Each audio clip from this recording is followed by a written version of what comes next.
Jay here, Full-Time Devils. Just been watching the United-Everton game, or the Everton versus United game, I should say. I thought I'd send in a quick review. Listen, I don't want to be that guy that's always trying to be positive. Well, those of you who watch me know that I'm not. But I'm actually not that deflated after today. I know a point isn't a fantastic result, and Everton are a beatable team. They've been beaten several times this season, including under Carlo Ancelotti. But I think if you look at the sort of the context of the game, the way it went, the fact that at Goodison they do have a pretty decent record, then a point isn't too bad, really. Especially when, we went behind so early on. I mean, David De Gea, listen, I tweeted it at the time, I love David De Gea. He's been a bit of a legend, really, if we're being honest.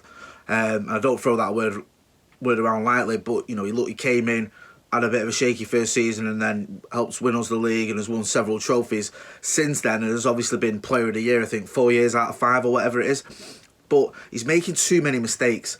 Now, I've criticised David De Gea in the past for not commanding his area. I think his distribution can be better. But I've always said he's been a good shot stopper. But even that at times seems to go out the window. I mean, you look at the amount of goals that we've conceded because of him since sort of Spurs last season, when he had an absolute worldie. I think post that, he's not been himself. I don't know what it is, but if you look at some of the goals in the games, I think back to the Arsenal game last season, Barcelona, Chelsea last season, City as well. This season we've seen it against Watford, we've seen it obviously today against Everton. I don't know, it's not what you'd expect from him, and yet it's becoming more frequent. And I think sort of the Sky, whoever had a stat up that him alongside Jordan Pickford have led to the most number of errors, have committed the most number of errors that have led to goals out of any other keeper. I think it's 7 since the beginning of last season, which just isn't good enough. And I think I've said this a few weeks now, and I said that he was getting a little bit better over the last couple of weeks, but prior to that I was saying that the gap between him and Romero has probably never been closer. I think there's a case that Romero sort of is knocking on the door, and obviously there's Dean Henderson as well, who's having a very good season at Sheffield United. So I don't know, I think David De Gea needs to sort of get back to basics and up his game, but to go behind like that and to rally and to get a point, I don't think is the end of the world. And look at Bruno Fernandes. I mean, people were saying, weren't they, that he won't get those goals that he gets in Portugal and England because the goalkeepers are better, and he's just pinged one in against England's supposed #1 goalkeeper from 25 yards or whatever it was. So he's obviously brimming with confidence. You can see he's a class act. I know everyone's sort of giving up on Paul Pogba, but I would like, just for the rest of the season, I don't think we'll see it beyond that, to see those two in the team together. But Pogba wasn't playing, so we won't talk about him. We'll talk about the players that were, and one player that was playing and played well was Harry Maguire. Now, but he was a bit unlucky with the deflected goal. I thought if that had stood, that would have been harsh on him, because he was having a great game, I felt, especially in the second half. He was commanding the area. They had corner after corner, and he seemed to head every single one of them away. I thought he had a really good game today, Harry Maguire. That was the sort of performance by Harry Maguire that you'd expect, and the reason we brought him in. I thought Fred played well as well. I mean, just as an aside, get my words out, I thought the referee was dreadful. That free kick he gave for Fred, for a handball, I mean, the referee's, 2-3 yards away, or 5 yards away, or whatever, and you can see it clear as the day is long that it hits his thigh, and then I think it might have touched his chest. And he gives a free kick in a dangerous position that very well could have been all 3 points if Gylfi Sigurdsson had pinged one in, which he's known for doing against Manchester United. So I thought the ref got a lot of things wrong as well. He booked Luke Shaw for getting fouled. I've never seen that before in my life. And Tom Davies got away with murder. I mean, I know he got booked, Tom Davies, but he could have had at least 2 yellows. So I just don't know. I just didn't get that referee at all today. I thought he was all over the place, and there was a brief spell where he just seemed to lose control of the game and just started booking everyone. So yeah, he wasn't great at all. But Fred, I thought, played well. I don't think Aaron Wan-Bissaka had a particularly good game. I know he got forward quite a lot, but I think we keep saying this, he needs to work on his crossing a little bit better. And we thought we'd seen him turn a corner a few weeks ago. I think it was against Watford or whenever it was that he did a really good cross. Or it might have been Chelsea, actually, sorry.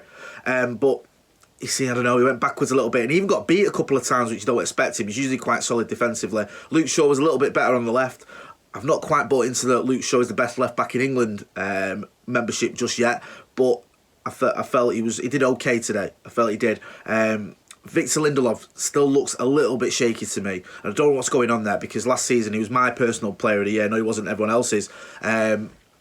But I feel he just looks nervy, especially between him and De Gea. There doesn't seem to be much communication there, and you think by now there would be.